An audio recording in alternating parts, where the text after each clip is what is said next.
शादियों में खाने का टाइम आता था तो जो मेन सिंगर है वो ब्रेक लेता था, मैं एक दो गाने जाके गा लिया करता था। उस वक्त अल्लाह का शुक्र है बहुत अच्छा जा रहा था म्यूजिक, लेकिन द ओनली पॉइंट वाज कि अगर हमने म्यूजिक कैरी ऑन कर लिया तो हमारी पढ़ाई तो गई, बिकॉज अब हम दोबारा पढ़ाई नहीं कर सकते।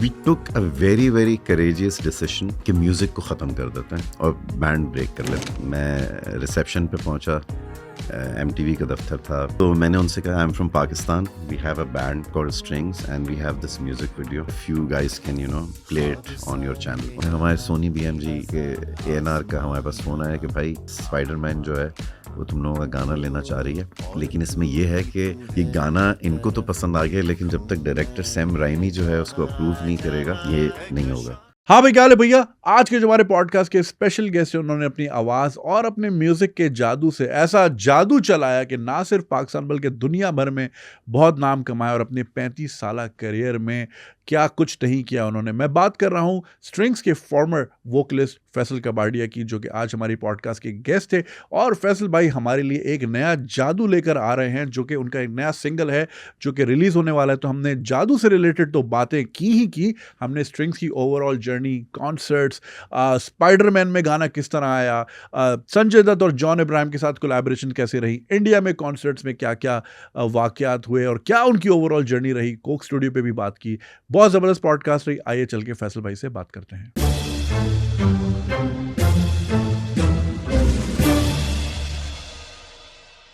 फैसल भाई, it's an absolute pleasure to have you across the table.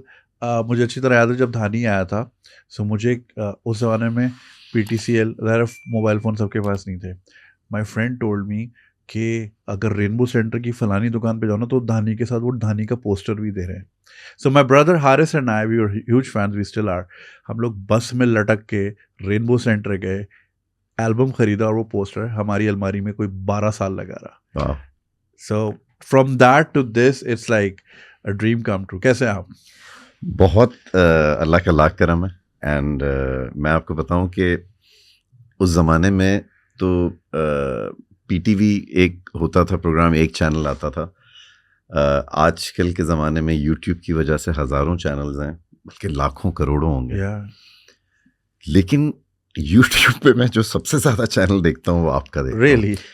And the reason I tell you that, एक तो you cover everything, so economy हो या कोई करंट हालात हों, FIFA, I followed your channel around FIFA, cricket हो, फिर entertainment में, so you do a great job and I always wanted to come on this programme. आपको भी एक एक दिल चाहता है, तो मैंने कहा मैं जब भी रीज़न होना चाहिए, because I don't want to go for interview without any reason, क्योंकि तो now the reason is that I am releasing my new song which is called Jaadu, जो कि अब शायद रिलीज हो भी चुका होगा। I don't know ये कब प्रोग्राम आता है, but so I thought कि पहली चीज़ मुझे करनी है, मुझे आपके शो पे जाना है, because I love this word खल्ली वल्ली, ये जो खल्ली वल्ली जिस तरह आप बोलते हैं, तो seriously your program is really nice, so I am really happy to be part of it.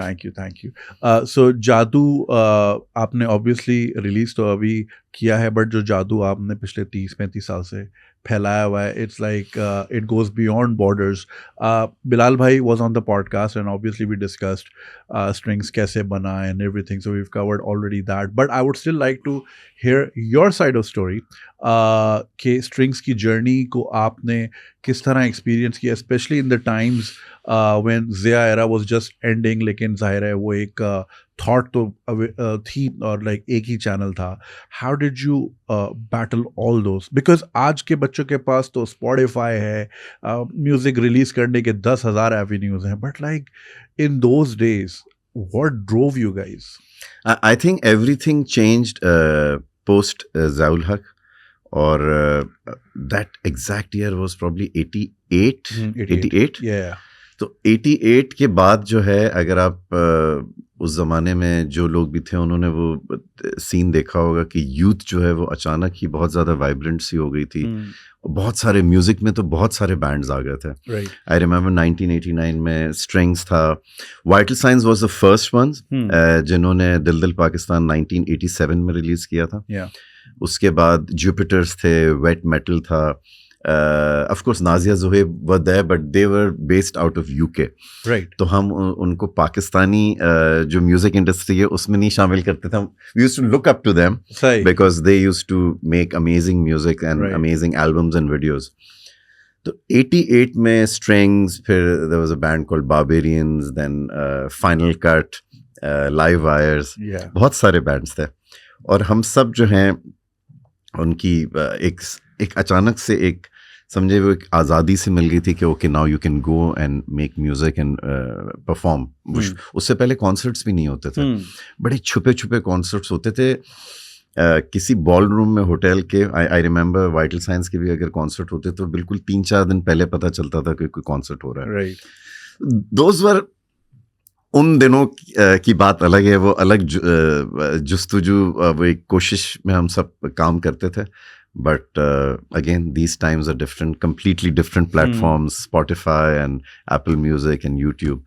तो एडवांटेजेस भी हैं, डिसएडवांटेजेस भी हैं, बट उस जमाने को मैं हमेशा याद रखूंगा. राइट. अच्छा, what I remember as a child, like dish antenna तो बहुत बाद में आया, बट सो हर फैमिली का या मिडिल क्लास फैमिली का कोई ना कोई कज़न अमेरिका इंग्लैंड में रहता था, तो वहाँ से VCR की कैसेट्स लाते थे, MTV की ट्रांसमिशन, और फिर लोग उसको देखिए यार ये क्या चीज़ है यार, MTV में एलिस कूपर भी आ रहा है और एरोस्मिथ भी है और बॉन जोवी भी है और ये क्या सीन है.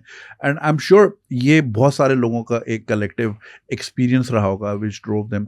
सो आप ऑब्वियसली फिर बिलाल भाई के साथ आपने स्ट्रिंग्स शुरू किया and then there was a gap. आप बताएं why was there a gap? So I go, मैं थोड़ा सा रिवाइंड करता हूँ. Sure. माय फादर माशाल्लाह उन्होंने मुझे एक जो बहुत ही अच्छी चीज़ दी, उन्होंने मुझे ट्रैवल बहुत करवाया. Nice. So 1977 when I was 6 years old, I used to go regularly every year in my summer vacations to India और अमेरिका. तो एक साल इंडिया तो एक साल अमेरिका. मुझे याद है वो 1980s 81 में माइकल जैक्सन की थ्रिलर, उससे पहले ऑफ द वॉल, मैडोना और ये सारे म्यूजिक वीडियोस. मैं 4-4 6-6 घंटे बस वो टीवी के सामने बैठा होता था और VHS जो आपने जिक्र किया वो लगा के कि मैं सब रिकॉर्ड करके मैं पाकिस्तान ले जाया करूँगा, बिकॉज वो तो चैनल्स तो वहीं रह जाएंगे, वहाँ जाके मुझे दोबारा देखनी होगी. तो मैं अपने साथ इतनी सारी VHS रिकॉर्ड करके लाता था, दोस्तों को भी दिखाता था. मेरा उस ज़माने से ही म्यूज़िक से एक वो था, क्योंकि मैं स्टार्टेड सिंगिंग इन सारे दोस्त हमारे, जो सोहेल राना साहब का एक बच्चों का प्रोग्राम आता था, तो I used to go there. उसमें अफशां भी थी. अलग अलग जनरेशन के बहुत सारे लोग वहाँ से, वो कहते हैं ना कि ग्रेजुएट होके निकले, because that was an institute for all of us. तो वहाँ पे मैंने 2 साल वो परफॉर्म किया.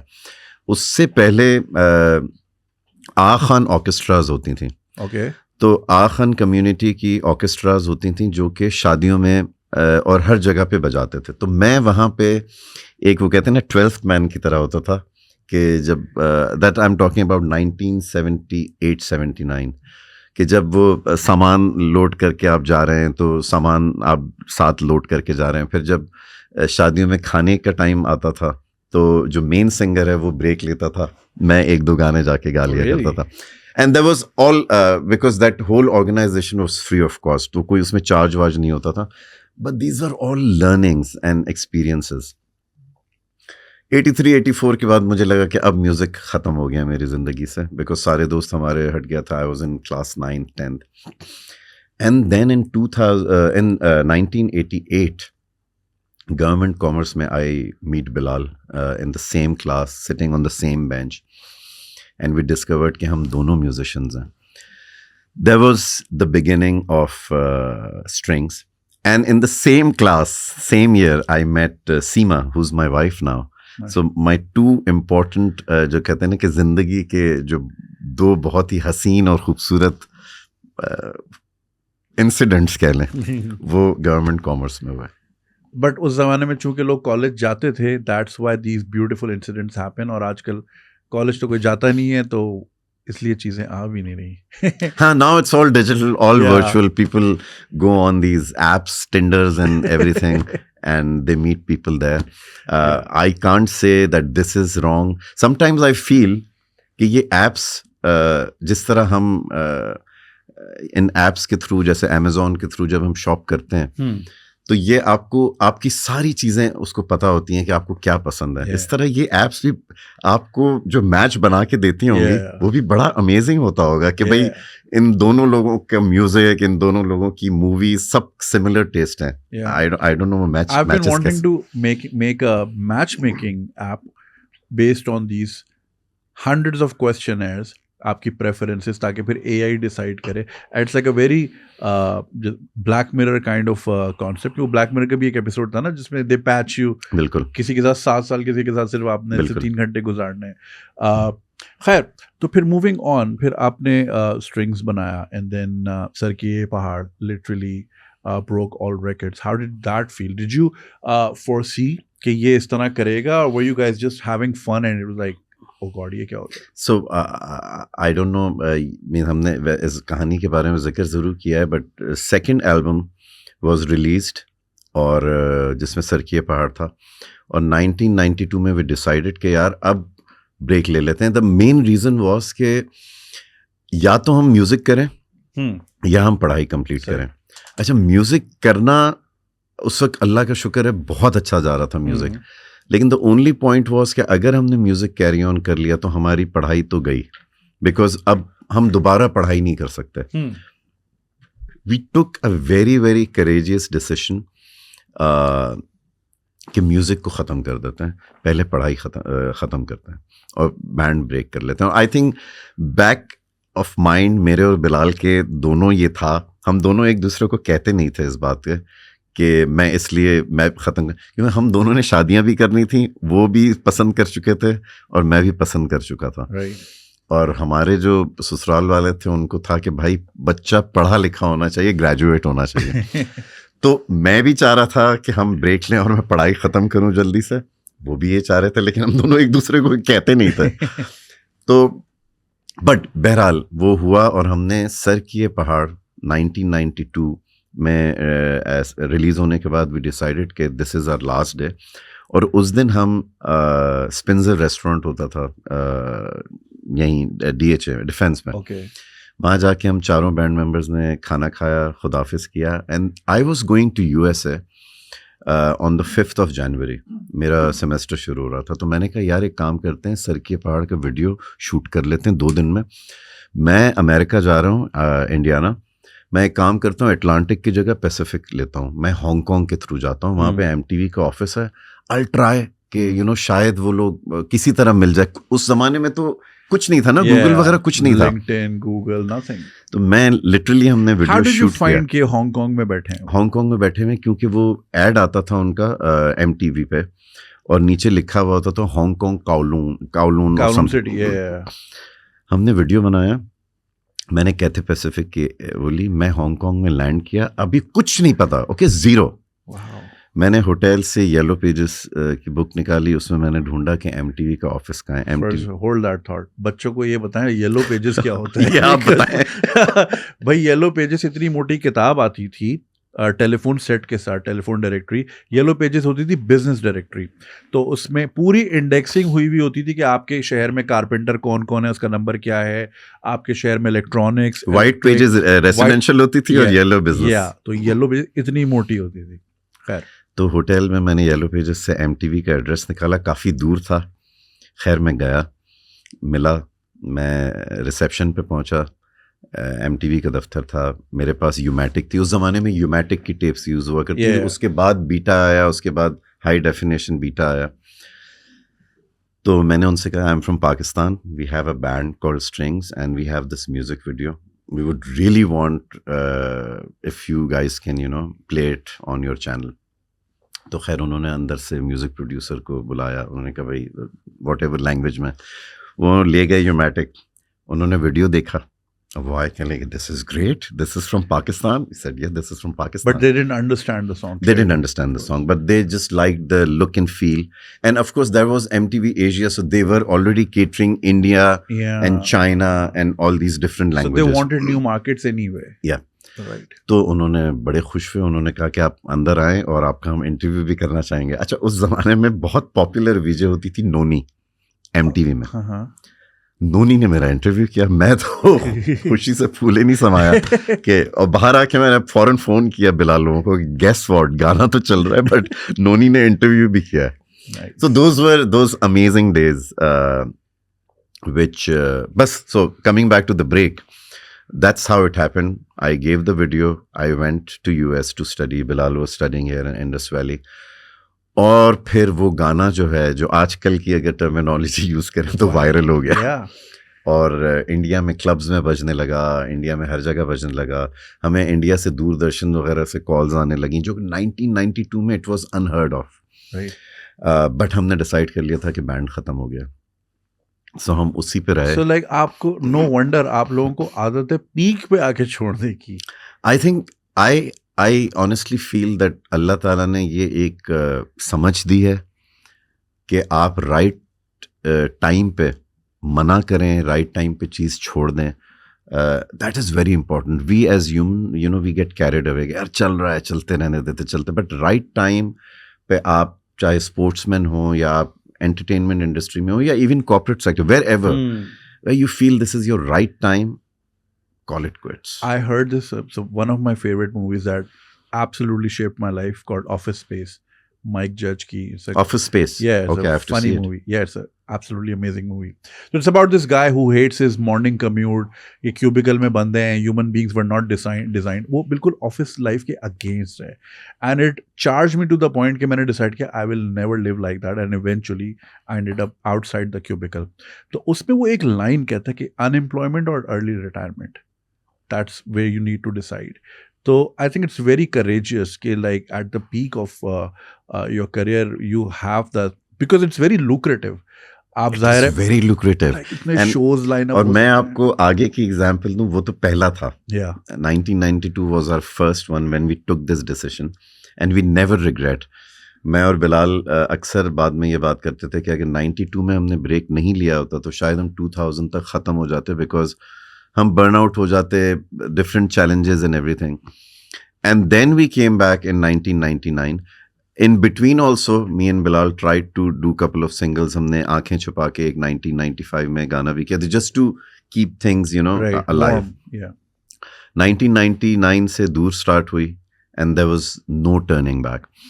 But again, as a band, as musicians, I think हम लोग बहुत ज़्यादा lucky रहे, because in today's time, bands इतने ज़्यादा चलते नहीं हैं. उसकी वजह बहुत ही सिंपल है. 2 इंडिविजुअल्स, 4 इंडिविजुअल्स, उन सब की अलग अलग सोच है. वो एक जर्नी स्टार्ट करते हैं बट देन उनकी चीज़ें बदल जाती हैं. They want to do different things and rightly so. But somehow we were so lucky that we were always aligned. हमारी सोच, हमारे वैल्यूज़, हर चीज़ इतनी अलाइंड रही कि हमने 30-35 साल गुजार लिए साथ. So that was very lucky. हाँ, ये चीज़ मैं अक्सर नोटिस की है और मैं काफ़ी म्यूजिशियन से सवाल भी किया है. लाइक आयरन मेडन की लाइनअप सेम है 1982 से, जब से ब्रूस डिकिंसन आया वो आज तक वही लाइनअप चल रही है. They are still performing. Aerosmith 30-40 साल एक ही लाइनअप में निकाल देता है. बट हमारे ऐसे भी बैंड्स रहे कि अभी एल्बम आया नहीं, पहले ही टूट गया. तो ये हम एक स्ट्रिंग्स ही एक वाहिद मिसाल है, अदर देन जुनून एज वेल, जिन्होंने फॉर द लॉन्गेस्ट टाइम, क्योंकि जैसे आपने कहा कि एक तो कलेक्टिव जर्नी होती है आपकी बैंड की, बट एक आपकी अपनी इंडिविजुअल जर्नी भी होती है, आपके अपने लाइफ होती है, गोल्स होते हैं, फैमिली होती है, बहुत सारी चीज़ होती है. इसको सबको समेट के रखना बड़ा मुश्किल है. So what was that x factor that kept you guys bonded? I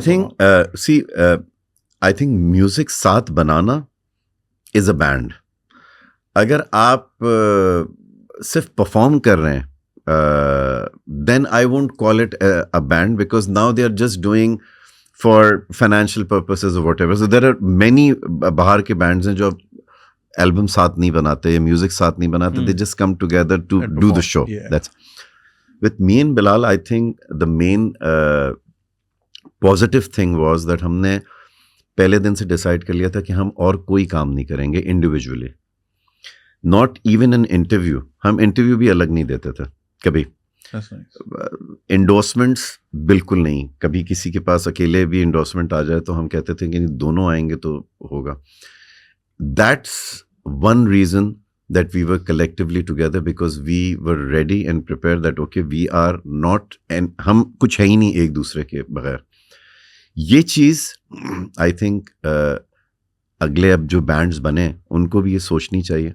But then again, now things are changing a lot. You know, with social media and everybody has their own voice. इतनी सारी चीज़ें अब दुनिया में आ गई कि अब मुझे लगता है कि बैंड कल्चर अब ख़त्म हो गया. People will come together for a collaboration or something. लेकिन band surviving for 10 years, I don't think it's going to be possible. That's true. अच्छा, अभी शूटिंग से पहले हम जादू सुन रहे थे और जादू ने जो जादू किया है, मैं एक तरफ बात सुन रहा हूँ फैसल भाई की, बट वो अंदर ट्यून चल रही है, इट्स वेरी कैची. और हम यही बात कर रहे थे, but I like to ask on record कि हाउ डू यू मतलब एक बीट जो होती है, एक गाना जो होता है, हिट गाना होता है, वो 4 लोगों को कैसे पसंद आ रहा होता है, जो like people have different walks of life, people are from different walks of life, उनकी अपनी जर्नी है, अलग है, लेकिन वो एक गाने पे यूनाइट कैसे हो जाते हैं. दूर वॉज अ फिनोमिनल हिट. और जिस तरह आप बता रहे थे ना, आप पूरा दिन बैठे रहते थे, MTV पे रिकॉर्ड करते. मैं स्कूल से आके या कॉलेज से आके, हाँ, अब दोपहर 1 बजे से शाम 6 बजे तक मैंने ना सारे चैनल सेट किए थे बराबर में. So like channel V, MTV, Indus music और ये सारे म्यूजिक वाले चैनल आगे पीछे मैं घुमाता रहता था, दूर कहाँ आ रहा है. तो आई वॉज सो ऑब्सेस्ड. सो ये वो क्या फैक्टर होता है एक अच्छे गाने में, वो कौन सा फ्लेवर होता है, वो क्या वो बीट होती है, क्या वो शायरी होती है, वो अमेलगमेशन होता है, what's the formula? I think formula तो कभी भी किसी को समझ में नहीं आया, वरना फॉर्मूला समझ में आता तो हिट्स पे हिट कोई एक बंदा ही दे रहा होता. आई थिंक वक्त के साथ साथ लोगों के टेम्परामेंट, लोगों की साइकी चेंज होती जा रही है. आजकल के ज़माने में जो मुझे नज़र आ रहा है, again I am a bit old school, but आजकल के ज़माने में लोगों के पास टाइम नहीं है. People are multitasking all the time. तो वो जो बैक इन दोज डेज 30 साल पहले लोग बैठ के म्यूज़िक सुना करते थे. देयर वाज टाइम के यार म्यूज़िक सुनते हैं, अच्छा, और फिर आप उस वक्त गज़लें सुनते थे, मेहदी हसन खान साहब, गुलाम अली खान साहब. ये सारा एक टाइम होता था जो म्यूज़िक लिसनिंग से. आज तो किसी के पास म्यूज़िक लिसनिंग का सेशन है ही नहीं. People are either on the phone listening to music, physics भी पढ़ रहे होंगे, केमिस्ट्री भी पढ़ रहे होंगे, तो वो म्यूज़िक साथ चल रहा होगा गाड़ी में. तो they want something which is easy listening, they don't want complications. जिस तरह बोहेमियन रैप्सोडी और नवंबर रेन टाइप के गाने, मुझे नहीं लगता कि आजकल के म्यूजिशियंस वो बनाते भी होंगे, और अगर बनाएंगे तो वो शायद नजर भी ना आए. Because it's not radio friendly. It's not packaged in 4 minutes. Yes. क्योंकि नवंबर रेन का तो सोलो ही 1.5 मिनट का है, खाली स्लैश लगा. 1.5 मिनट के अंदर तो आजकल की ऑडियंस चली जाएगी. हाँ, और आप तो YouTube के मास्टर हैं, आपको खुद पता होगा कि वो इतनी सेकंड तक अगर आपका वो स्पैन है तो लोग जो है मूव हो जाते हैं. तो आपको शुरू से ही ग्रैब करना है. अब वो गाने में ग्रैब करने के लिए अगर आपने उनको 1 मिनट का इंट्रो दे दिया, so you have lost. So I think with times we all have to change, because this is reality. We can not say कि यार ये मज़ेदार टाइम नहीं है, वो टाइम होता था. No, that's I feel that's completely wrong. आज का जो टाइम है, this is present, and if you want to live in this present moment, we need to adapt. तो जो आजकल का टाइम है, हमें उसी तरह करना है. Right. And what were your inspirations? Who were you listening to before starting Strings? In the 90s. So before starting Strings, I used to listen to a lot of Kishore Kumar. Nice. That I'm talking about late 70s. Right. Amar Prem और और मैं थोड़ा सा semi classical भी सुना करता था. मुझे सेमी क्लासिकल रागों की जो ठुमरियाँ और ये सब मुझे अच्छी लगती थी. 80s से मैं अंग्रेज़ी गाने सुनना शुरू हुआ. जब ये चैनल V और MTV में जाके एक्सपोज हुआ, तो माइकल जैक्सन एंड कितने म्यूजिशियंस होते थे उस ज़माने में. एंड देन U2 बहुत ही हमें, मुझे और बिलाल को दोनों को U2 बहुत पसंद था. And then George Michael and so many amazing musicians, Bon Jovi, Aerosmith. तो वहाँ से अंग्रेज़ी म्यूज़िक का शौक़ हुआ, लेकिन कभी भी अंग्रेज़ी म्यूज़िक परफॉर्म नहीं किया. इनफैक्ट एज परफॉर्मर्स तो मेरा पहला जो मेन वो परफॉर्मिंग प्लेटफॉर्म रहा है वो स्ट्रिंग्स ही रहा है. यूजुअली बैंड्स पहले कवर सॉन्ग्स करते थे इधर उधर, मैंने कभी भी नहीं परफॉर्म किए कवर सॉन्ग, तो मेरे लिए ओरिजिनल म्यूजिक से ही इब्तिदा हुई. And these 33 years was just magical and amazing. Like, I cannot ask for anything else. You're doing something what you love, and that's your bread and butter, and that's your livelihood. It's funny you mentioned U2 because आप लोगों को भी U2 of Pakistan कहा जाता था. बड़ी खुशी होती थी. बहुत ज़्यादा. And you're morphing into Bono. Now that I look at that's a huge compliment because I'm a huge fan. Yeah. And it's not about just the music, the persona. He's उसका बोनो और उन पूरे बैंड की जो approach है, they are all together still. Yeah. And of course with time you don't make that much of music, you need some time. The way we strings have also decided कि ठीक है अब हम band को ख़त्म करते हैं because we all touched 50. Bilal ने जो करना है वो करे, मुझे जो करना है मैं करूं. I want to spend time with my family. हमने पिछले 20-25 सालों में regularly touring, and at one point when 2002 से 2008 तक, like it was regularly 2 to 3 weeks in India. Every weekend. Wow. We used to.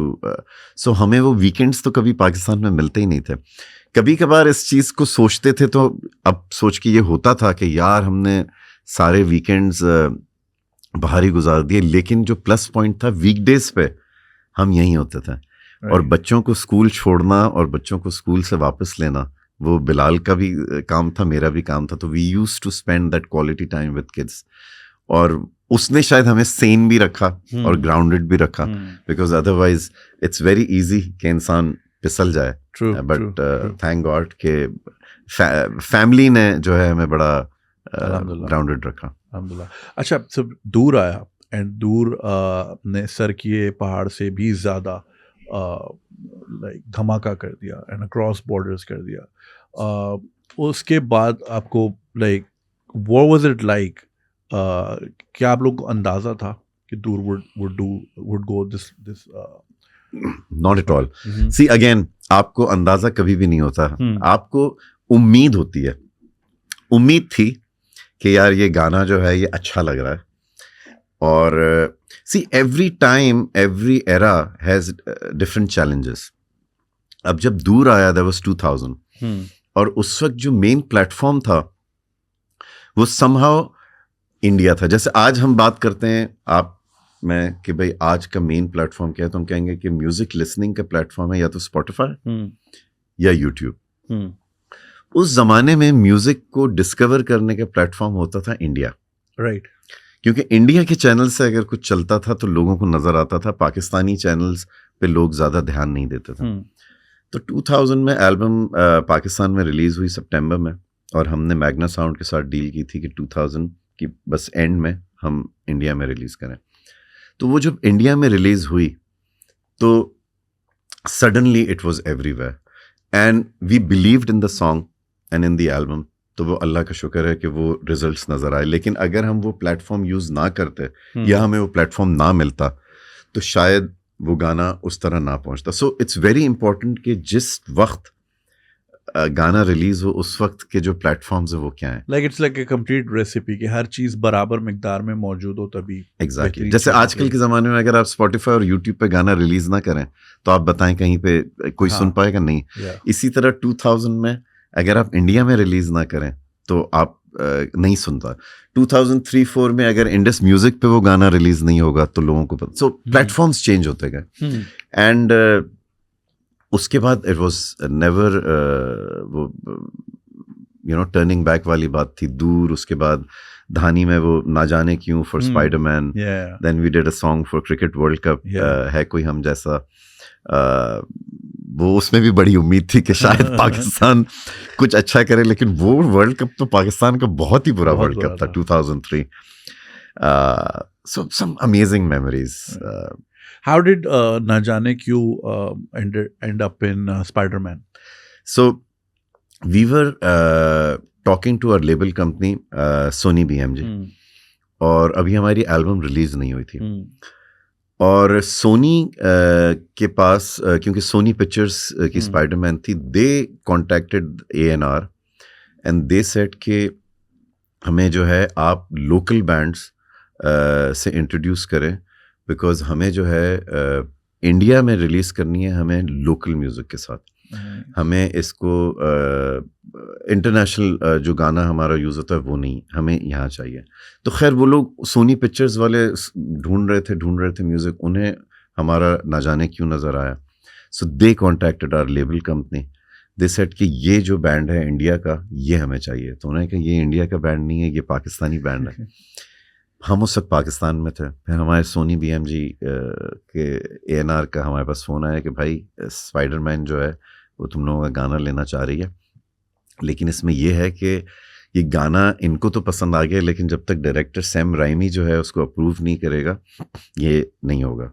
हमने कहा हमें तो यकीन आया। मैं बिलाल को मैंने फ़ोन किया कि यार ये सज्जाद का फ़ोन आया था, कह रहे नहीं, हम दोनों बिल्कुल। फिर हमने किसी को नहीं बताया, बिकॉज हमें ये था कि यार कहीं नहीं हुआ बाद में। खैर वीडियो शूट हो गया, उसके बाद भी अप्रूवल चाहिए थी सैम राइमी की। वो जब फाइनल अप्रूवल आई है उसके बाद हमने सबको बताया, but that was something unreal for us at that time. Now we see songs going into Marvel, and mashallah Sharmeen Ubaid is directing Star Wars. So world has changed, चीज़ें बहुत करीब हो गई हैं, बट उस ज़माने में वो But it's safe to say that you guys paved the way into Hollywood for a lot others. God was really kind to us that हम मेहनत करते रहे, हम मेहनत बिल्कुल ईमानदारी से करते रहे, और अल्लाह हमें उस And it fit really well with the visuals जो Spider-Man के उसमें जो scenes थे, वो बिल्डिंग से आ रहा बिल्कुल, है, बिल्कुल, and like घर जल गया तो बिल्डिंग भी टूट रही है। उन्होंने Such a perfect mix. उन्होंने डायरेक्टर भी अपना ही चूज किया हुआ हर चीज, और so it turned out really well.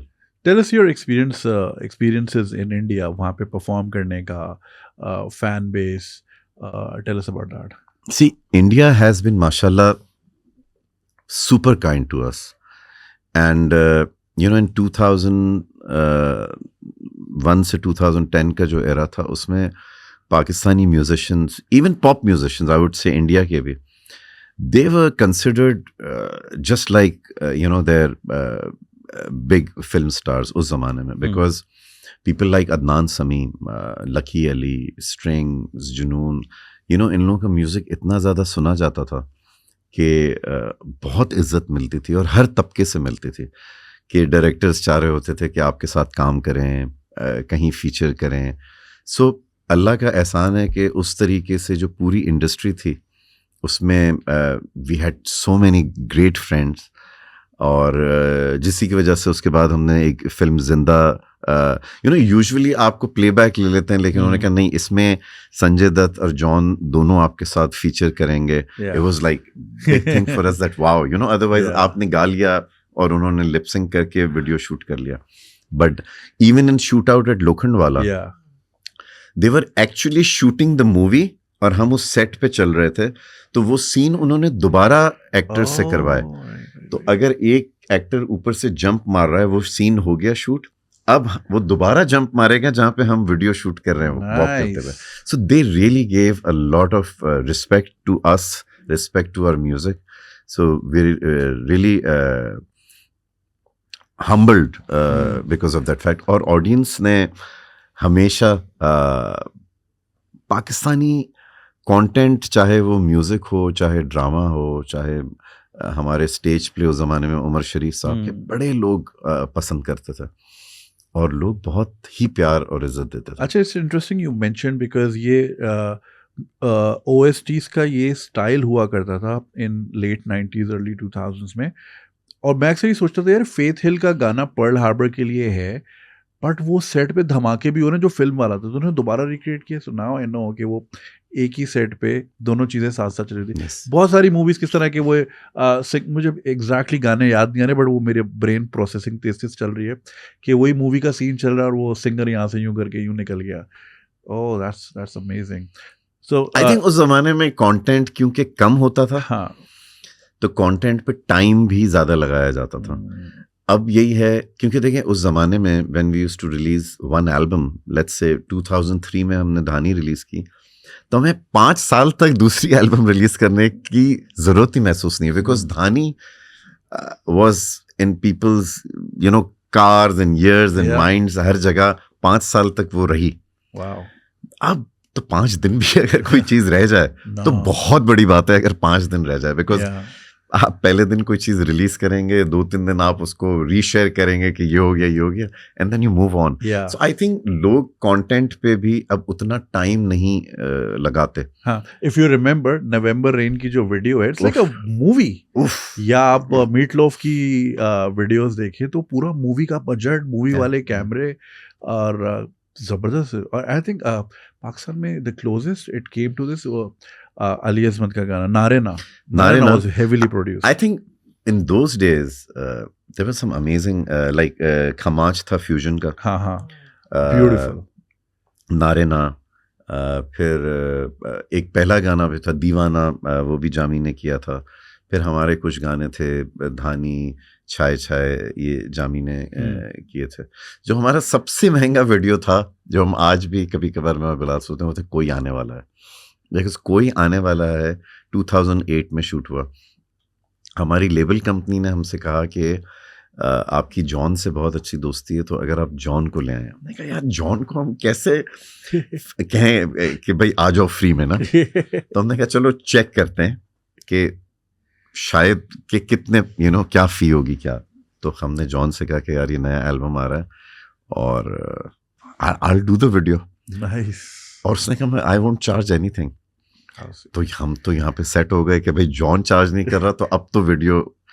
लेकिन जाहिर सी बात है, A class actor coming in your video, जो उसके लवाजमात हैं ऑब्वियसली वो हैवी हैं. वैनिटी वैन होगी, तो वैनिटी वैन, तो फिर वो डायरेक्टर के अलावा फिर शूट की जो प्रोडक्शन मैग्नीट्यूड है. फिर वो हमने कुआलालंपुर में शूट किया. रवि उदयावर जिन्होंने मॉम फिल्म बनाई, he was the director for the video. और वो जो पर थे जॉन के, वो उस वक्त 2008 में इंडियन 700,000 रुपीस के पर थे. Oh shit. तो सोचे उस वक्त, तो वो पर आज पता नहीं कितने के होंगे.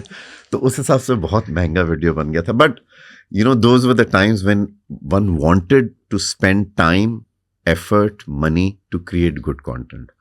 क्योंकि आपको पता है कि लिमिटेड म्यूजिशियंस हैं, लिमिटेड प्लेटफॉर्म्स हैं, तो ये सरवाइव कर जाएगा या ये इसकी एक लाइफ होगी, एज अपोज टू टुडे जहाँ रोज कुछ ना कुछ आ रहा है. so अच्छा, फिर आपकी एक रिस्पॉन्सिबिलिटी भी हो जाती है. When you are a seasoned musician, then your fans or people who are waiting for your music, they also waiting कि कुछ डिफरेंट इनकी तरफ से आना चाहिए, because these are seasoned musicians. These guys can take those chances which a new person can not. एक नए बंदे के साथ हम यही एक्सपेक्ट कर सकते हैं कि वो एक हल्के बजट में, जिस तरह हमने दूर शूट किया था. राइट. हाँ, दूर हमने एक बिहाइंड द सीन का जो कैमरा होता है XL1 उस जमाने में, उस पे शूट किया था. और हम लोग बगैर मेकअप मैन, बगैर वार्डरोब, बस चले गए थे ग्वादर. हाँ. और बस हम शूट कर रहे थे. अच्छा, आपकी ना सर किए पहाड़ भी समंदर पे, ये भी वहीं पे. Very lucky for you guys. वो बिल्कुल एक आसान हो जाता है, क्योंकि आपको सेट के पैसे नहीं थे आपके पास. हाँ. और आप बस वहां जाके शूट कर. इवन आंखों के सागर भी बीच पे बना हुआ था. आई थिंक कराची वाले को बड़ा फायदा रहा है. तो जो नए बैंड्स हैं उनके लिए ये आसान तरीका है कि भाई ठीक है, आप जाके सस्ते बजट में वीडियो बना लें. जिस तरह आज टिकटॉकर आपको मिलते हैं फ्रेयर हॉल में, सी व्यू पे, because it's great background. Coming to today's world, आप म्यूजिशियन की एक जर्नी हमेशा रही है, और आप लोगों के दौर में obviously with limited means and limited platforms, as oppose to today now everyone has a channel, right? I wouldn't have existed if I was. But tell me about yourself. I'm quite curious. What has your life been like, journey? So I was the funny friend among my lot, और मैं हमेशा से बड़ा शाय था. What year?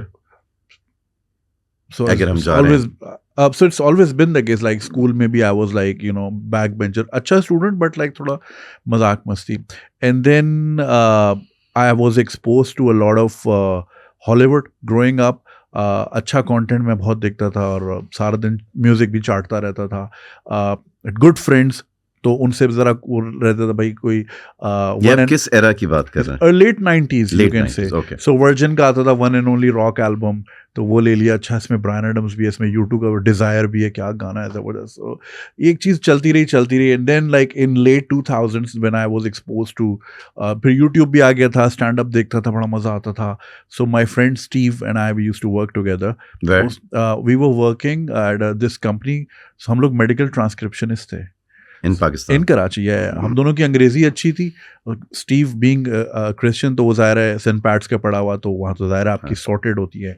और मेरी because of the content अच्छी, तो हम लोग वो अमेरिकन हॉस्पिटल्स का डेटाबेस वगैरह हम लोग मैनेज करते थे. It was good paying job back in the day. Steve was the guy. He is like यार तू स्टैंड अप कर, you really funny. Steve was himself very very funny and we used to like banter back and forth. तो फिर 2010 में open mic हुआ T2F में. So I found out about T2F कोई चीज़ है and I was like extremely shy. फिर मैंने सोचा यार वहाँ मुझे कोई भी नहीं जानता, बॉम्ब करूँगा तो गली वल्ली कोई मसला ही नहीं है, वापस आ जाऊँगा. And I really enjoyed. और फिर like one thing led to another, फिर यूट्यूब आ गया. So my this friend of mine Salman, he was like let's do something on YouTube.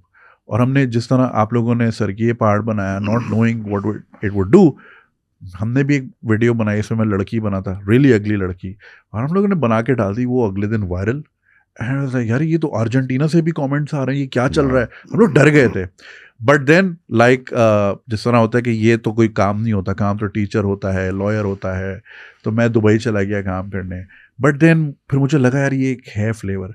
और फिर जब ये इंडस्ट्री डेवलप हुई, जब इसमें पैसा नज़र आने लगा कि हाँ दूसरे कमा रहे हैं, so I can have something. तो फिर मैं वहाँ से, चूँकि मुझे एडिटिंग नहीं आती थी, तो मैं सेल्फी कैमरे से जो बस गल्ली वल्ली कर दिया करता था. And then one thing led to another. And I am always very enterprising and I like to reinvest. मेरा काम आज भी फ़ोन से ही चल जाता है if I want, but I wanted this कि लाइक एक प्रॉपर सेटअप हो, स्टाफ हो, क्रू हो, लाइक प्रॉपर. फिर पॉडकास्ट का मुझे सुनने का शौक था, मैं ये करते भी हैं. एंड आई स्टार्टेड इन 2018 और अब तो बहुत सारी You know, the best thing about you that you talk about everything. Yeah. तो मैं आपके इकोनॉमी के बारे में भी, और जैसे वो सबमरीन वाला हुआ, everything I do follow because one stop shop, you know, you get everything which is very legit. I try my best to be मतलब like जो clear picture है वो आगे present करूँ. And I'm mainly focused on youth because I know बहुत directionless है and there's not enough mentorship. I was lucky enough to be surrounded by loved ones who were kind enough to show me the path and like put me on the right spot. You know, that is very important because मैं जब हमने strings ख़त्म किया, end किया, I was thinking that this is it for me. I didn't have any desire to do music. और बिलाल के साथ इतनी अच्छी एक रिलेशनशिप 20-25 साल हमने ये जो आखिरी गुजारे, मैं क्या कर लिया सब. You know, there is no desire left कि मैं अब, क्योंकि म्यूज़िक करना ही था तो हम स्ट्रिंग्स कर ही रहा था. लेकिन स्ट्रिंग्स का टाइम आ गया था, हमें पता था कि ठीक है अब टाइम आ गया. Bilal wanted to do lot of music. I was thinking कि यार मैं अब चिल करूँगा, I want to spend time with my wife, my kids and all. Until फिर मिलेंगे हैपेंड विद कोक स्टूडियो. और वहाँ पे when I did this song with youngsters, तो मैंने थोड़ा सा इंडस्ट्री को क्लोजली देखा, ये जो यंग जनरेशन है, क्योंकि उससे पहले मैं उनको क्लोजली नहीं देख रहा था, मैं दूर से देख रहा था. हम स्ट्रिंग्स और अपने ही जोन में थे. सही. जब मैंने इनको क्लोजली देखा तो मैंने कहा यार ये तो बहुत ही मज़ेदार और नया म्यूजिक, इतना कुछ हो रहा है, and there is so much happening. So that connection with youth which was missing before, that suddenly because of फिर मिलेंगे, यंगस्टर्स, जुल्फी, कोक स्टूडियो, वो कनेक्ट हुआ. और मुझे एक वो इंस्पिरेशन आने लगी कि you know I want to do more music. और मैं बिला वजह कोई चीज़ नहीं करता कि नहीं अब हो गया तो मुझे करना ही है. मैं जब तक अंदर से एक वो ना आए, और फिर मुझे अब जाके ये एक आई कि नहीं यार, I want to create new music, I want to explore. And now this is the zone of my life जहाँ पे I want to explore. I recently went to attend 10-day workshop of music in Poland, जहाँ पे मैं as a student गया था. And there were Hungarian, Bulgarian, Spanish, Italian, सारे musicians थे. और मैं सीख रहा था कि ये क्या हो रहा है, इनका म्यूजिक कैसा है, इनके स्केल्स कैसे हैं. So I think now the life for me is all about exploring, sharing whatever I have and getting inspiration from. So what kind of music were they teaching? So they were actually taking you from all the genres.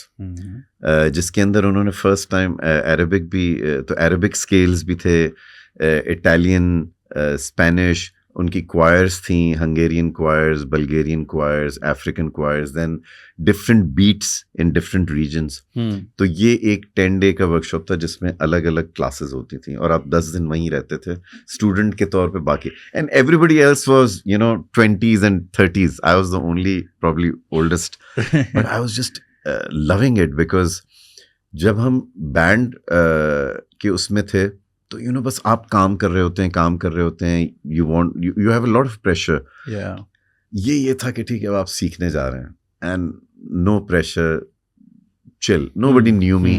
मैं अकेला अपने मजे से उनके साथ 10 दिन गुजारे. Right. अच्छा, आजकल के जो म्यूजिक कंजम्पशन स्टाइल है, बाइट साइज कंटेंट है, स्पॉटिफाई है, कोक स्टूडियो है, साल में एक बार आता है and then it disappears, obviously getting ready for the next season, and for new musician there are lots of avenues to be discovered, as opposed to 20 years ago जहाँ पे unless you know someone या फिर if you really try up music studios के आप धक्के खा रहे हो, भाई एक recording करने दे, and then like mixtape बना के आप different producers को बांट रहे हो. How do you see that change? So see, everything changes and change is constant जो रहेगा. अगर आप आज से 60 साल पहले चले जाएं या चलें 100 साल पहले चले जाएं, तो जो मेन म्यूजिक था ना हमारे साउथ एशिया में, वो साउथ ईस्टर्न क्लासिकल था, जिसका एक गाना मिनिमम 30 मिनट का होता था और 60 मिनट तक ये ख्याल जो बढ़त होती थी पहले, उसके बाद वो ख्याल गाते थे और उसके बाद वो उस पे तराने की तरफ चला. तो पूरा गाना जो है 30 मिनट से लेके 60 मिनट तक होता था. ये बड़े बड़े उस्ताद. फिर वक्त चेंज हुआ और उन्होंने कहा कि यार ये तो बहुत ज़्यादा हो गया, तो वो ठुमरी की तरफ आए, उसको थोड़ा शॉर्ट किया. उसके बाद वो गज़लियात पर आए जो कि थोड़ी सेमाई क्लासिकल थी और वो थोड़ी सी और कम.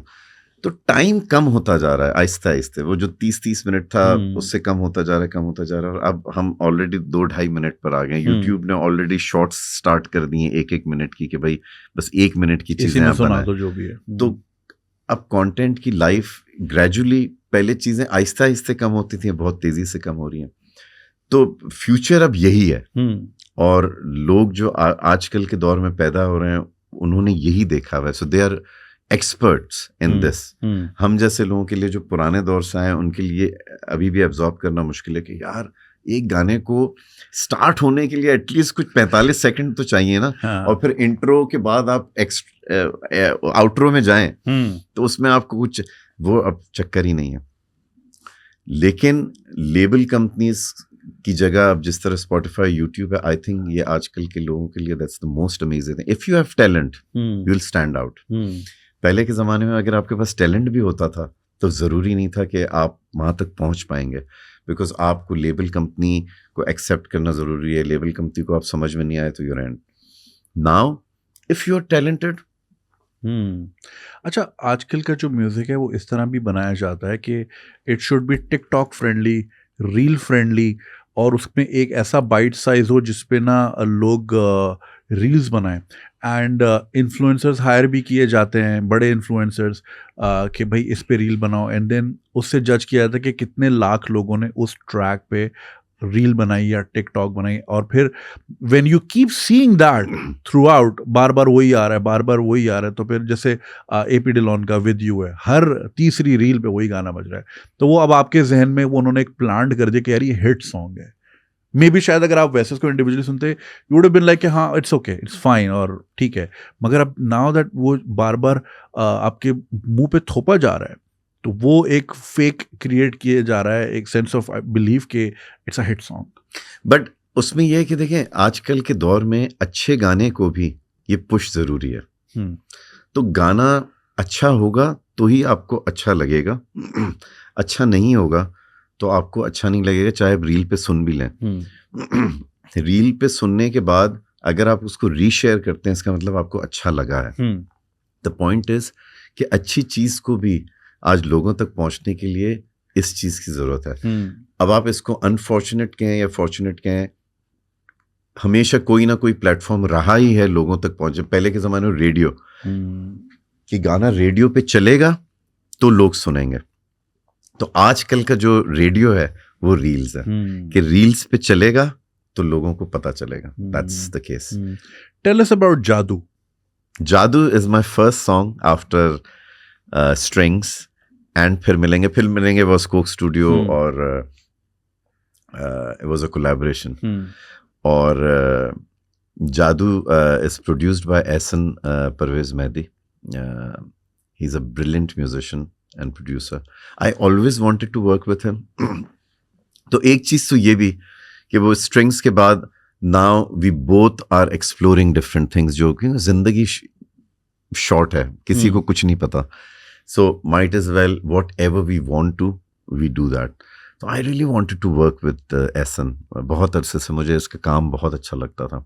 So then I met him and we sat together and he made this amazing song. And बहुत मज़ा आया इसकी पूरी journey में. And now it's so inspiring. This song itself, Jaadu, is so inspiring that I'm already working on 4 more songs. Oh, really? So I am right now really enjoying this process and I'm loving it. Are we expecting a new album? Your singles? So I was thinking about it कि मैं इसको as an album release करूँ या नहीं, but then I thought, you know, in today's time it's good if I release a single probably every month. That's fine. It keeps me inspiring and you know, मुझे भी ये एक लगा रहता है कि ओके ये हो रहा है, तो it's really nice. It's good times. जादू इज क्वाइट अपबीट, और आप लोग भी सुन सकते हैं, मैं लिंक डिस्क्रिप्शन में डाला हुआ है. इसके अलावा जो आप बना रहे हैं, like so it's very radio friendly. जो मैंने सुना ना, so I pictured myself in a car और रेडियो पे चल रहा है और मैं 4 FS की ट्रैफिक में फंसा हूँ, but I am not angry because the song is very catchy and I'm liking it. बाकी जो 4 songs पे आप काम करें, are they? So see, I'll tell you the reason. Whenever मुझे कोई भी कभी फिल्म के भी गाने आए या कभी कहीं किसी ने अप्रोच किया, तो उन्होंने मुझे इवन कोक स्टूडियो जैसे फिर मिलेंगे, दे सॉ मी एज जिसने वो जिंदा गाया हुआ है या ना जाने क्यों गाया हुआ है. तो मेरा एक परसेप्शन हमेशा से dark, low voice and dark songs and slow songs. तो again I love that, people like that, I love it. But मुझे जो है अपने लिए okay, I want to do something else which people are not expecting, which I'm not used to. So I'm going to be going out of my comfort zone also to make a song which is very youth friendly, which is very happy. You know, reality यही है कि हम सब इतनी मुश्किलों में इस वक्त गुजार रहे हैं. हमारी surroundings unfortunately, and I just hope and feel that okay, Pakistan is just like that yo जो नीचे जाता है और उसके बाद ऊपर आता है. And I really believe in that कि इंशाल्लाह, I know there are lot of faults in our system, there are lot of faults in everybody, लेकिन मुझे लगता है कि ये हम ठोकरें खा के जरूर सीख रहे हैं. एंड आई होप ये सीख के हम अप्लाई करें और हम बाउंस बैक करें. But right now we are really down there and we don't need depressive songs. We need something to, ठीक है, हमें एक ख्याली पुलाव में ही हमें खुशी मिल जाए. तो that's why I wanted to make a song which is happy. Actually, you know what it reminded me of? आंखें छुपा के, है ना? इसकी मुझे फील वही वाली आ रही थी. As I was listening, I was like, okay, this is old strings wala style. So do you think कि strings वाला जाहिर है आपका एक फ्लेवर 30-35 साल रहा है, it would reflect in those songs because of again Faisal Kapadia. Of course it will be, but there are many sides of me. जैसे कि एज अ सिंगर मुझे हमेशा क्लासिकल सॉन्ग और गज़लियात और इनमें भी बड़ा शौक था. Although I don't think I can sing ghazal as एक गज़ल सिंगर जैसा गाता, but I want to attempt. So अगले 4-5 गाने जो भी मैं करूँगा उसमें मेरी कोशिश होगी कि मैं डिफरेंट जॉनरा ज़रूर ट्राई करूँ, because I want to try. वरना मैं एक ही स्पेस में, स्ट्रिंग्स में हमने 30 साल एक स्पेस में गुजारे। सिमिलैरिटीज मेरी जर्नी की बड़ी मज़ेदार हैं। जिस तरह दूर हमने किया था, which was strings come back, या सर किए पहाड़ जिस तरह किया था, मैं इसी तरीके से ये जादू का जो वीडियो है वो भी बिल्कुल उसी तरह शूट किया है। कोई मेकअप मैन नहीं, कोई वार्डरोब, कुछ नहीं, बस बंदा चला गया कैमरामैन के साथ, आपने शूट कर दी। Because I didn't want to spend too much money, you know, I really worked hard. तो मैं चाह रहा था कि बस मैं वीडियो बिल्कुल उसी तरह, जिस तरह दूर का वीडियो बनाया था या सर के पहाड़ का वीडियो बनाया था, कि आप एक जगह पे चले गए, इसमें भी पानी है थोड़ा सा और बस आप जाके उसको शूट कर लें। This I shot in Poland because when I went for this course, तो मैंने वहीं पे इसको पानी नजर आया तो मैंने शूट गाड़ी रोको वीडियो ऐसा ही हो गया। तो and I just feel that simplicity is the key. This is a new beginning of a new journey, so I don't have to go कि मैं वहां से आ रहा हूँ कि नहीं ये करना है। I want to be simple and real. And even in my career, what I've experienced and I've learned so far, which I always impart to upcoming YouTubers and content creators, is that if your content is strong, ठीक है, production value के points हैं, जितना अच्छा equipment होगा, जितने अच्छा colour grading होगी, उसके बिल्कुल पॉइंट्स हैं, मगर at the end of the content ही होगा जो ड्राइव करेगा उस पूरी जर्नी को। वो स्ट्रॉन्ग करो, बाकी चीज़ें खुद ही इवेंचुअली आ जाएंगी। तो I think that has been your recipe as well throughout, क्योंकि कंटेंट स्ट्रॉन्ग था। तो एब्सोल्युटली कंटेंट स्ट्रॉन्ग होना ज़रूरी है, और इतना कंटेंट आजकल है कि स्ट्रॉन्ग कंटेंट को भी जो है बड़ी मुश्किल होती है to, you know, stand out. हाँ जी। अच्छा, सो ऑडियंस के बताएं कि जादू कहाँ सुन सकते हैं? तो ये 22 को रिलीज हो रहा है ओके गाना।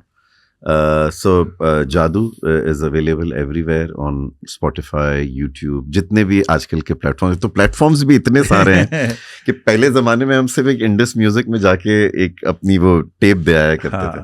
Now there are so many. मैं उस दिन एक आई थिंक कोई पंजाबी सॉन्ग हम लोग यहाँ देख रहे थे यूट्यूब पे ही, तो नीचे आ रहे थे ऑल्सो अवेलेबल ऑन, और वो ख़त्म ही नहीं हो रहे थे। सावन, सिंगम, पता नहीं क्या क्या, इतने सारे नीचे लगे जा रहे हैं। मतलब ये कितने प्लेटफॉर्म आ गए हैं, इट्स क्रेजी। सो अच्छा, ये बताएं कि tell us about your friendship with Sanju Dada, क्योंकि मैंने संजय भाई, क्योंकि मैंने जो है संजय दत्त को डीएम किया है बहुत ही यू नो कि hi Baba, hope you are doing well, डरड़ा, and then like his movie Vaastav played a very crucial role in my life because I grew up in old Karachi and like 90s का कराची, ज़ाहिर आपको भी याद ही होगा। तो वास्तव was very close to what a brilliant movie। तो मैंने उनको यही बताया कि लाइक रघु का जो कैरेक्टर था ना, it shaped my life in a way कि it made me responsible citizen, and अल्हम्दुलिल्लाह things are fine, and you know I am imparting whatever. तो मैंने उनको एक बड़ा सा वो एक ना मैंने उनका एक इंटरव्यू देखा था पिछले दिनों, एंड ऑब्वियसली ज़ाहिर है एज का अपना एक फैक्टर होता है, एंड लाइक वो एक संजू बाबा हमारे जहन में जो एक है ऑब्वियसली वक्त के साथ साथ, तो मुझे बड़ा वो एक इट्स अ रियलिटी, लेकिन अब क्या करें। तो मैंने उनको फिर फ़ौरन वहाँ मैसेज किया, मतलब मे बी होपफुली कभी शायद वो देखे। So tell us about that. यार ही ऑफ कोर्स नाउ, अब तो इतना अरसा हो गया कि हमारा हिंदुस्तान जाना ही नहीं होता, because last I think we went to India was probably 2015। उसके बाद हम मसरूफ़ हो गए, क्योंकि हमने 4 साल कोक स्टूडियो प्रोड्यूस किया, तो हमने परफॉर्म करना बंद कर दिया था। और 2018 के बाद जब हम दोबारा बैंड के साथ टूरिंग कर रहे थे, उस वक्त हमें वहाँ जाना अलाउ नहीं था। तो समझे 8 साल हो गए। 8 साल पहले जब हम जाया करते थे, तब तो हमारा जब भी बॉम्बे जाना हो तो उनके घर पे या तो खाने पे जाते थे या तो चाय पे जाते थे। उसके बाद इन पिछले 8 सालों में मेरी उनसे अक्सर, कभी वो दुबई आते थे तो उनसे मेरी व्हाट्सएप पे बात हो जाती थी या फ़ोन पे बात हो जाती थी। But he's an icon, and he has gone through a lot in his life. But you know, somebody who's surviving after all these things, जो स्पेशली बहुत सारी चीज़ें तो मुझे उनकी फिल्म देखने के बाद पता चली संजू. तो very very strong personality and what an amazing down to earth person, what an amazing I think ये एक वो है भी कि इंसान मेरे ख्याल से बहुत कम ही ऐसे लोग होते होंगे, बिकॉज आई थिंक लोगों को ये इम्प्रेशन दूसरा होता है, लेकिन इंसान रुतबे में जितना बड़ा होता जाता है ना उतना ही वो हम्बल होता जाता है. दूर से ऑडियंस को लगता है कि यार ये तो बड़े एरोगेंट हैं, लेकिन जितने लोग बड़े हैं आई थिंक वो उतने ही ग्राउंडेड हैं. तो आई थिंक ये एक निज़ाम ऐसा है अल्लाह का कि आपको जितनी शोहरत मिलती है उतने ही आप लोगों से करीब होते जाते हैं. और ग्राउंड उनका ना एक रील बहुत वायरल चल रहा है, मैं वो बार बार देखता हूँ. इट्स सो फनी कि वो गाड़ी में बैठ रहे हैं, ऑब्वियसली बाहर पापराज़ी से बड़ा रश है, तो वो किसी बंदे से पूछते हैं मसाला है क्या. तो वो कहता नहीं है लेकर आओ, कह रहा है भाई जान आया. यू नो दोस उस जमाने के जैसे जैकी श्रॉफ, इन लोगों की एक पर्सनालिटी ही कुछ और थी, and those were amazing film times. कल वो मैं I was at Shoaib Akhtar show, तो शोएब भाई ने भी वो रैपिड फायर राउंड में मुझसे पूछा कि 3 international stars you would like to interview.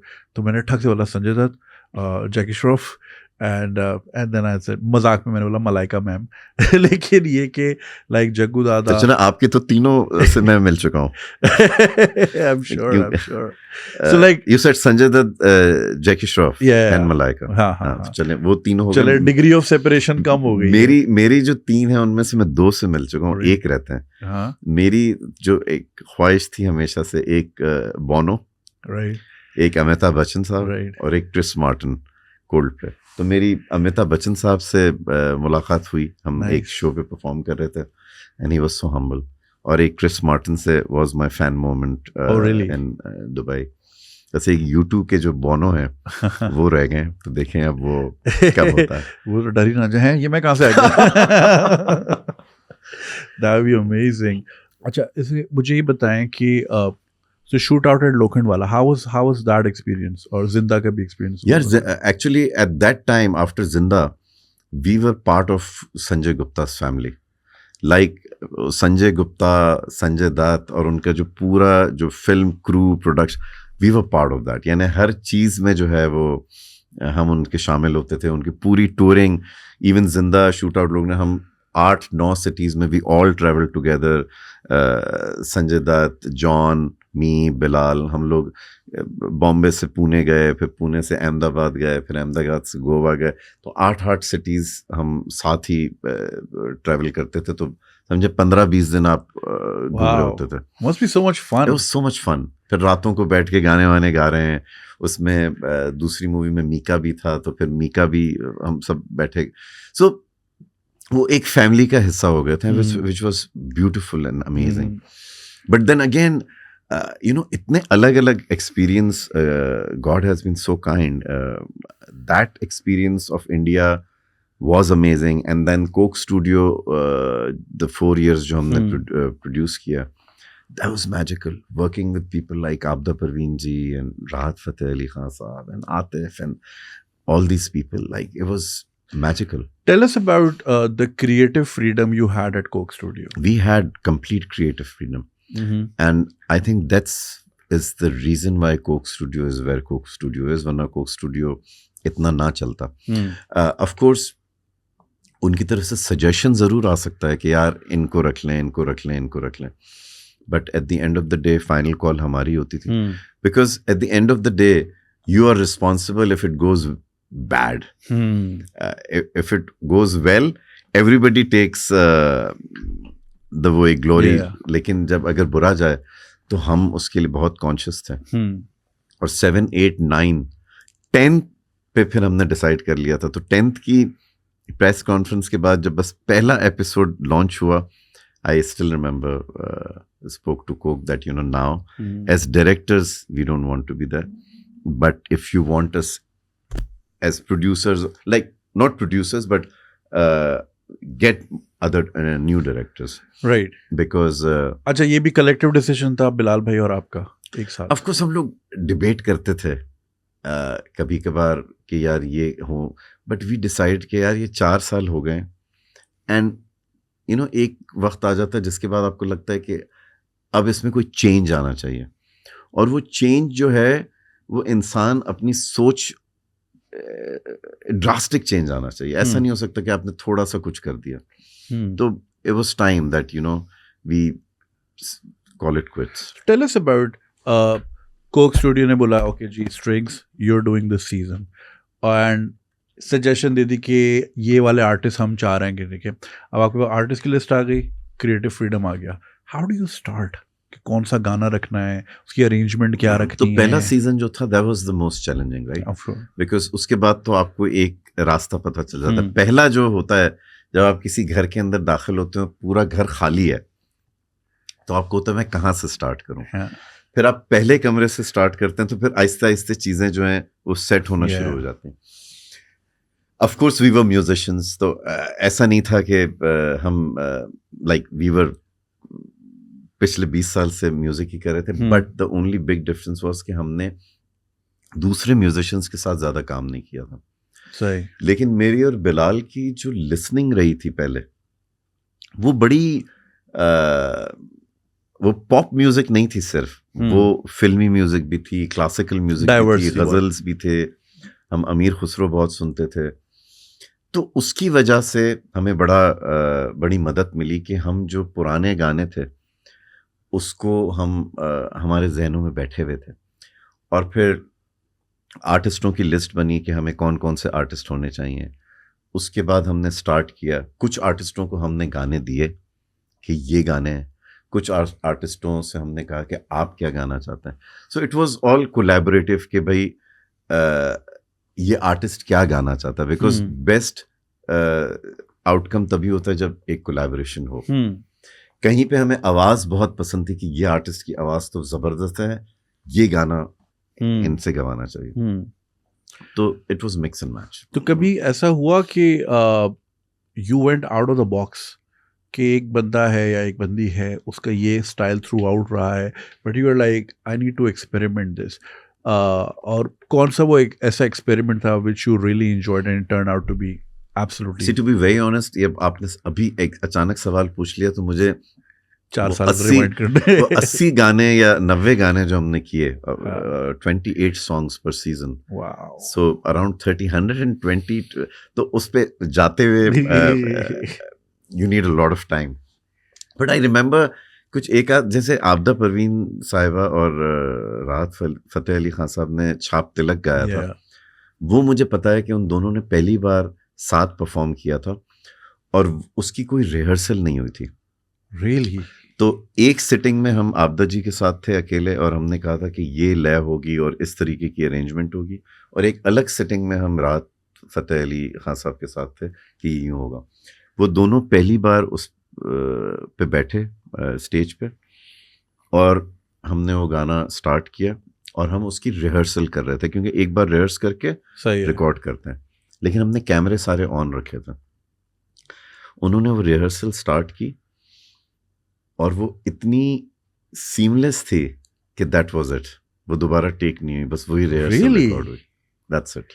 That was a magical moment. I remember we were crying, हमारी आंखों में आंसू आ गए थे, जो कि बड़ा, आप उतने टेंशन में होते हैं काम में कि आपको आंसू का पता भी नहीं चलता, लेकिन literally I remember my self that I cried in छाप तिलक, और एक मौला कुल आपदा जी ने परफॉर्म किया था।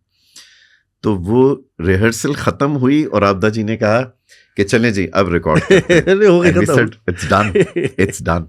That was magical. वाओ। और 2 लोगों का साथ परफॉर्म करना, इन्होंने गाना, फिर उन्होंने आना, फिर इन्होंने आना, और वो एक एलिवेट होता रहा। That was beautiful. बगैर रिहर्सल के कैसे? बस वो कहते हैं ना कि वो एक तो अच्छा, एक तो इन लोग ये भी होता है ना कि like they pick really well, because they always perform in an orchestra, पीछे पूरा वो टीम होती है। दिस वाज अमीर खुसरो साहब कलाम था, तो इसमें कोई लिमिटेशन नहीं थी। हाँ, कि बस आपने एक अस्थाई गानी, और तो वो अपने तरीके से परफॉर्म करके, जब वो आती थी छाप तिलक पे, तो उसके बाद यहाँ से ये स्टार्ट होते थे, फिर ये अपना परफॉर्म करके छाप तिलक पर आते थे, तो इसी तरह पासिंग द बॉल, बिल्कुल passing the ball. and Wow. it was beautiful. That's amazing. That's amazing. क्या story है? Fascinating. Throughout your career, आपको कोई ऐसा musician, पाकिस्तानी और Indian लगा हो when they came around, you were like, oh shit, क्या इसका sound है और क्या इसकी performance है, magical है सब कुछ है, and you saw a lot of potential in that person or a band, and then they just disappeared. आपको कौन लगते हैं वो? Then they just disappeared. यहाँ पे आपने अचानक सवाल को जो है ट्विस्ट कर या दिया. फिर ये कि वो अपने फुलेस्ट पोटेंशियल पे नहीं जा पाए और आपको बड़ा एज अ म्यूजिशियन आपको बड़ा अफसोस रहा कि यार इसमें बड़ा पोटेंशियल था. See, I always felt that Amir Zaki, Yeah. he was a brilliant musician. Somewhere down the line things didn't go well and वो एक अलग जोन में चला गया और Vital Signs तक he was part of Vital Signs. Yeah.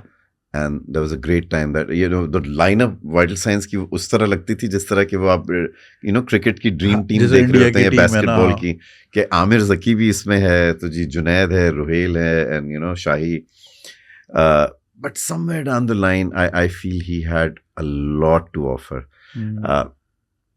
I wish वो ज़माना आज का होता और वो इंटरनेशनल आर्टिस्टों के साथ कोलैबोरेट कर रहा होता because he had that potential. Faraz Anwar, another great guitarist, Mikaal Hasan, he's there, he's still doing a lot of work. So Amir was the only who left us pretty early, but Faraz and Mikal, they are great musicians, they are still working, but times have changed now. अब guitar oriented music बहुत कम हो गया. Guitar solo नहीं सुनते अब लोग. सोचे कभी हमने 80s और 90s में सोचा था कि ऐसा होगा, but it's just sad. और I think a lot of that has changed in the 90s. I came across this वो मैं Reddit पे ना fun facts बहुत पढ़ता हूँ तो उसमें I came across this Swedish guy, उसका ज़रा Swedish सा नाम था. That guy was responsible for all the pop music we enjoyed in the 90s. Backstreet Boys वो लिखता था, Britney Spears वो लिखता था, NSYNC के भी वही लिखता था. उसकी इतनी बड़ी कैटलॉग थी and that guy is worth around $200-300 million क्योंकि उसकी रॉयल्टीज भी थी इन गानों में. वो सारे हिट गाने तो एक बंदे से आए वो. So and not just lyrics but also music as well. तो वो कोई बहुत ही क्रेजी आदमी. Actually अगर आप late 80s की बात करें तो ये New Kids on the Block और ये सब इवन पाकिस्तान में स्ट्रिंग्स था, आवाज था, बाहर पेट शॉप बॉयज और ये सब इलेक्ट्रॉनिक उसमें थे. इसमें इतना ज्यादा गिटार नहीं था. पेट शॉप बॉयज और हावर्ड जोन्स और लेकिन वो रॉक का जमाना थोड़ा सा कम हुआ लेकिन फिर अल्टरनेटिव रॉक जो सियाटल ग्रंज वो शुरू हुआ और उन्होंने टेक ओवर कर लिया फ्रॉम दिस क्लासिक रॉक. तो जॉनरास हर 10 साल बाद चेंज होते रहे लेकिन अब जो है क्योंकि फिर ग्रीन डे और पंक रॉक आ गया, R&B आया. ये अभी एक वाहिद टाइम है जहाँ पे गिटार जो है वो इतना डोमिनेंट नहीं है. वरना गिटार बड़े सालों से डोमिनेट करता रहा है, अपनी फॉर्म चेंज करता रहा है. ये एक वाहिद टाइम है जहाँ मैं अभी किसी आजकल के करंट म्यूजिशियन को नहीं देखता जो गिटार ओरिएंटेड. ज़्यादा डाफ्ट पंक का कोई एक गाना, फरेल का कोई गाना आ जाता है उसमें कोई ना कोई पीछे बेस बज रहा होता है. दैट सेड रैप म्यूजिक को आप किस तरह देखते हैं? It has taken over. Rap music has taken over. मुझे तो मैं तो हमेशा रैप को इसलिए सपोर्ट ही करूँगा क्योंकि 1990 में जो हमारी पहली एल्बम आई थी उसमें हमने एक रैप गाना किया था. तो उस ज़माने से हम इसको थे कि भाई rap will stay there. I think rap is picking up, not picking up, it's dominating everywhere. अगर आप दुनिया का सबसे बड़ा आर्टिस्ट देखें Drake, so he's I don't know is he a rapper or not but he's somewhere there. Pakistan में young stunners और भी बहुत से लोग हैं. It's more expressive and I think young people they are now expressing themselves which is great. हम हमेशा पिछले कुछ सदियों में हम used to shy away. हम चीज़ें उस तरीके से सामने नहीं लाते थे. These guys are not afraid because of social media. I think आजकल की जो youth है उनको वो पहले दिन से वो एक पावर मिली है कि whatever you think just go and write or speak. तो ये डर उनमें नहीं है. हम उस जनरेशन में आए थे कि यार ये मत कहना कहीं कुछ ये ना हो जाए, चलेगा या नहीं चलेगा. उसके उस वक्त एक खौफ भी था हमारे अराउंड, पॉलिटिकल अनसर्टेनिटी भी थी कि यार ये आप कह नहीं सकते, कहीं उड़ गए, ये हो गया, वो हो गया, बहुत सारी चीजें। जैसे जुनून बैन हो गया था इन द 90s। तो वो आजकल की जो जनरेशन है, they are very open and they are not afraid. How do you see the rise of AI and making music? As a musician, how do you see that? या फिर जिस तरह हम अभी शुरू से बात करते हुए हैं कि हर ज़माने के अलग अलग वो होते हैं, तो फिर हमें एक्सेप्ट करना चाहिए। आई थिंक AI को हम डिनाई नहीं कर सकते। जिस तरह कंप्यूटर आया था, कंप्यूटर ने एकदम दुनिया बदल दी थी, और हमें होता था कि हर चीज़ अब कंप्यूटर। जिस तरीके से हम पहले यूमैटिक उस पे कंसोल पे एडिट किया करते थे, Right. और हम गाने रिकॉर्ड करते थे, स्पूल से एक ट्रैक को बाउंस करते थे, कंप्यूटर ने चीज़ें कितनी आसान कर दी। The next level is AI। हमने जिस तरीके से कंप्यूटर को एम्ब्रेस किया है, I think we will, things will change how we produce things now with AI, और फिर वो एक अलग दुनिया हो जाएगी जिस तरह कंप्यूटर की दुनिया। हर चीज़ आज आपकी कोई चीज़ कंप्यूटर के बगैर नहीं होती। We have these phones, these are mega computers जो ज़माने में होते थे। So we are completely dependent on it. So Right. I think AI will stay, and we will be just a part of that. So do you think it's fair as a musician कि as opposed to the fact कि जिस तरह आप लोग बैठ के compositions कर रहे हैं, lyrics कर रहे हैं, आज आपने बस ये topic बताया, girl on the beach that I with blue eyes and blonde hair I really liked her, अब ChatGPT गाना लिख के दे रहा है। तो अगर आप यही चीज़ 40 साल पहले चले जाएं, आप 40 साल पहले के जो बड़े बड़े सिंगर्स थे, उनसे आप आज की बात करें कि do you think it's fair कि आज का बंदा एक लाइन गाता है, उसके बाद वो ट्यून हो जाता है, दूसरी लाइन गाता है, फिर ट्यून हो जाता है, और आप लोगों को तो एक एक टेक में गाने गाने पड़ते थे। तो कितनी आसानी है यहाँ पे, but this is real and we do it. और आज के ज़माने में हर कोई यही चीज़ यूज़ करता है और गाने। तो इसी तरह that is another generation, people will use that technology. आप सोचें, वो लोग एक टेक में उनको गाना गाया होता था, एक गलती हो जाए तो दोबारा।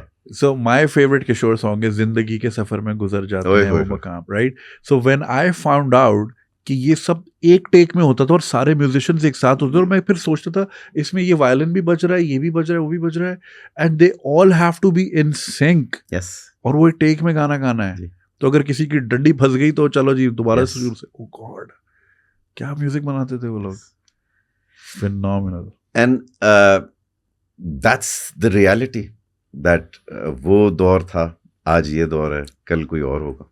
अब तो ये है ना कि गिटार वाला किसी और दिन आ रहा है, वोकलिस्ट किसी और दिन आ रहा है। ये तो फिर भी बहुत अरसे से था, लेकिन आज तो ये हो गया कि आपने एक लाइन गा दी, आप उसके सुर भी चेंज कर सकते हैं, हर चीज कर सकते हैं। You can change the melody what ever you have song, anybody can sing today. तो कल को AI जो है वो कोई भी आवाज चेंज कर देगा, हर चीज चेंज कर देगा। I don't know where we are heading, but yeah. I think we're heading into AI bots होंगे जो कि सुपरस्टार्स होंगे who won't exist. आपको एल पचिनो की फिल्म याद है, सिमोन? ये कोई तुम्हें याद है? तुम तो बड़े मूवी बफ हो, नहीं याद? So Simone was this AI character. ये 2001 की मूवी है और वो एक बहुत बड़ी स्टार बन जाती है, मगर वो वर्चुअल रियलिटी में होती है। सरप्राइजिंग, मैंने एल पचिनो की मूवी कोई मिस किया। आई एम ग्लैड कि मैंने आपको बताया। तो वो एक इतनी बड़ी लार्जर देन लाइफ वो होती है, बट वो एल पचिनो उसको कंट्रोल कर रहा होता है, and then she doesn't exist. उसको प्यार भी हो जाता है उससे, बट वो स्क्रीन पे होती है। और ये उन्होंने 22 साल पहले ये मूवी बना के डाल भी दी, और आज हम उसी तरफ जा रहे हैं कि वी कैन हैव दोज। अब तो इन्फ्लुएंसर्स आते हैं इस तरह के, इंस्टाग्राम का उनका पूरा अकाउंट मेंटेन्ड है। You go through their profile, आपको लगेगा कि अच्छा कोई जापानीज लड़की आज नूडल्स खा रही है, कल शॉपिंग करी है। It's all AI generated. या I will send you some links, आप बिलीव नहीं करेंगे कि वो these people don't exist and it's all fake. So we are heading into a world जहाँ पे हमारे फिर सुपरस्टार्स होंगे जो सिर्फ डिजिटल होंगे। I really wish we have hologram वाले कॉन्सर्ट्स एंड खान साहब का एक कॉन्सर्ट हो सकता है। हाँ, मैंने एक कंपनी को पेश किया था, the technology is there. Tupac का हुआ था इस तरह का, एंड आई वाज लाइक अगर खान साहब का एक हो या नाजिया सुहेब इज देयर और नाजिया होलोग्राम में हो और उनका एक कॉन्सर्ट हो। सोचा, crazy. But I want to be optimistic about future rather than thinking कि यार कैसी हो जाएगी दुनिया। बिकॉज कंप्यूटर के बाद भी दुनिया बहुत तेज़ हो गई, स्पेशली सोशल मीडिया के बाद तो इतनी तेज़ हो गई कि कंटेंट किस तरीके से, एक सोचें आप, एक चैनल पीटीवी जहाँ दोपहर के 4 बजे ट्रांसमिशन स्टार्ट होती थी, रात के 12 बजे ख़त्म हो जाती थी, और आज आप उसको कंपेयर करें कि आज करोड़ों करोड़ों चैनल्स हैं, तो things have gone really fast. और अब ये एआई के बाद तो पता नहीं कहाँ चली जाएगी, बट लेट्स बी ऑप्टिमिस्टिक कि दुनिया जहाँ भी जाए अपना जादू फैलाती जाए। फैसल भाई, आर यू प्रॉमिसिंग कि हर महीने गाना आएगा? Because I am really looking forward now. Yeah, I am actually excited that if I'm able to do it. But I want to do it because I'm feeling from inside. Right. I usually don't do anything which I don't feel from inside. I am feeling right now that I want to make some new music and have fun. जबरदस्त। मैं ये बात जो है अपने concerts में हमेशा कहता हूँ, तो मैं आपके इस चैनल के हवाले से भी कहूँगा टू द यूथ कि you know what, time is short, we have no idea कल क्या हो जाए। Take care of your parents, और अपनी अम्मा को, अपनी माँ को आई लव यू कहा करें, स्पेशली बॉयज़। ये बॉयज़ डू शाय अवे, लेकिन माँ को जो है ना आई लव यू कहा करें, प्यार से उनको मुखातिब करें, she deserves it. Absolutely. Thank you so much, Faisal bhai. It's Thank you. An absolute pleasure speaking to Sir, you. it was खल्ली वल्ली। खल्ली वल्ली करे सारे सॉन्ग्स को, जादू का जादू छा गया है। लिंक मैंने डिस्क्रिप्शन में दिया हुआ है, और फैसल भाई के सोशल्स भी मेंशन है, ज़रूर फॉलो कीजिएगा। एंड फैसल भाई ने वादा किया हर महीने गाना आएगा, so I am really excited, I am sure you guys are too. Subscribe करना नहीं भूलिएगा। इंशाल्लाह आपसे मुलाकात होगी अगली पॉडकास्ट में, तब तक के लिए खुदा हाफिज़।